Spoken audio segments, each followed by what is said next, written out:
नमस्कार दोस्तों, बजट 2026 आ चुका है। निर्मला कृष्ण रमन, निर्मला सीता रमन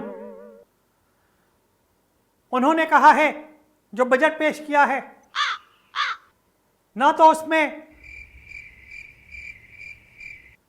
फार्मर्स यानी हमारे किसान भाई उनके लिए कुछ है, ना मध्यम वर्गीय लोगों के लिए कुछ है, ना नौकरियां हैं और ना ही युवा के लिए कुछ ऐसा है जिसके अंदर वो आगे बढ़ सके। वैसे तो मुझे आने की जरूरत ही नहीं थी, ना बोलने की जरूरत थी इस बात पे। 2014 के बाद, हर बजट के बाद हमने यही बोला है कि भैया नौकरियां नहीं हैं, फार्मर्स के लिए कुछ नहीं हो रहा है, आगे की कोई योजना तैयार नहीं है, हमारा चाइना की तरफ से दिक्कत हो रही है, उसके लिए कुछ जो भी शस्त्र वगैरह होते हैं उनके बारे में कुछ नहीं हो पा रहा है, मध्यम वर्गीय परिवार रो रहे हैं।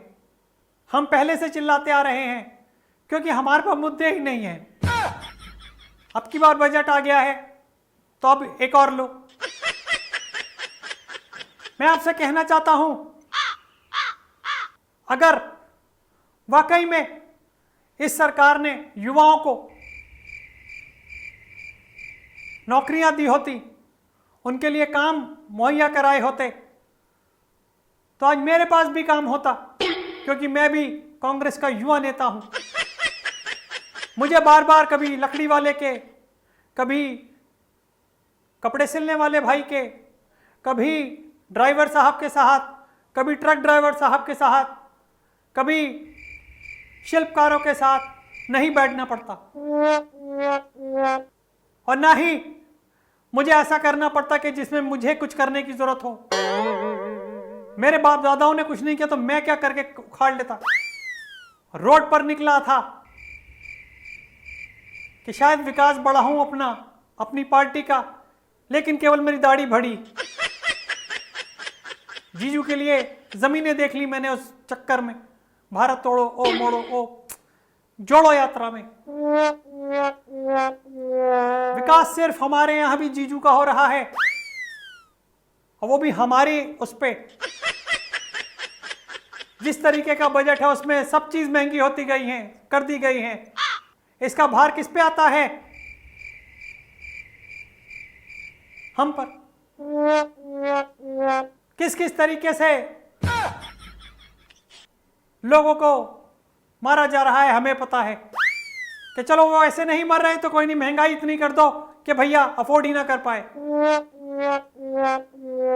अगर आप महंगाई कर रहे हो तो हमारी तरीके की स्ट्रेटेजी अपनाते, खुद भी खाओ औरों को भी खाने दो। लेकिन आप कहते हैं कि भैया न खुद खाऊंगा न खाने दूंगा। लेकिन अगर हमारी सरकार होती तो हम इतना खिलाते और खुद भी खाते कि लोग बोलते मजा आ गया, मजा आ गया। और मैं कहूंगा, जिस तरीके के बजट ये बार बार प्रेजेंट करती हैं, मुझे समझ में नहीं आता है। गोल्ड सस्ता कर देंगे, लेकिन गोल्ड फ्लेक महंगी। सिल्वर सस्ता कर देंगे, लेकिन जो हमारी मिठाई होती है उसमें से सिल्वर वर्क गायब है। मुझे एक बात बताइए, जब सिल्वर इतना महंगा हो रहा है, गोल्ड इतना महंगा हो रहा है, आपने 2 रुपए सस्ता भी कर दिया तो महंगाई तो वहीं की वहीं रही। क्या बेनिफिट मिल गया मिडिल क्लास फैमिली को? जहां वो 1 किलो बर्फी लेते थे वर्क वाली चांदी के, अब वो भी नहीं लेंगे, महंगी इतनी हो गई है। हर बार मुझे आना पड़ता है ये बताने के लिए कि बजट कैसा हो, युवाओं को नौकरी मिले, युवाओं को फिर छोकरी मिले, और फिर युवाओं की शादी हो और आगे सबकी आबादी हो। आबादी जब ही होगी ना जब छोरी साथ में होंगी, और छोरी तब आएंगी कि जब नौकरी होगी। जब ये सब चीजें नहीं होंगी तो सब मेरी तरीके के हो जाएंगे। सोच के देखिए, पूरे देश से एक नहीं झेला जा रहा, इतने सारे कैसे झेलेंगे बताइए? जवाब दीजिए भैया, आप ही से पूछ रहा हूं, बताइए। फिर भी आपके अगर नहीं समझ में आ रहा है तो मैं ये कहूंगा, इतनी महंगाई करने का कोई फायदा नहीं है। हर कोई मेरी तरह अमीर नहीं है, पुश्तैनी पैसा नहीं है हर एक के पास। मैं आज गरीबों की आवाज बना हूं क्योंकि आज बजट आया है, कल मैं फिर से कांग्रेस की आवाज बन जाऊंगा, क्योंकि मुझे भी तो चाहिए अपना। हमें अपना घर, अपनी पार्टी, जीजू दीदी, उनकी औलाद, हमारे बाहर जो सॉरी काट देना, बाहर जो चीज़ें हमारी हैं जिसकी वजह से हमें बार बार बाहर जाना पड़ता है, हमारी फैमिलीज, मतलब दोस्तों की फैमिली से मिलने, उनके लिए भी सोचना है। मैं इस बजट से ना खुश हूं, भले ही आम लोग खुश हैं लेकिन मैं नहीं हूं, और मैं नहीं हूं तो मतलब नहीं हूं। अपोजिशन का काम है खुश होते हुए भी यही बोलना कि आप खुश नहीं हैं। क्यों? फिर अपोजिशन में बैठे क्यों हो?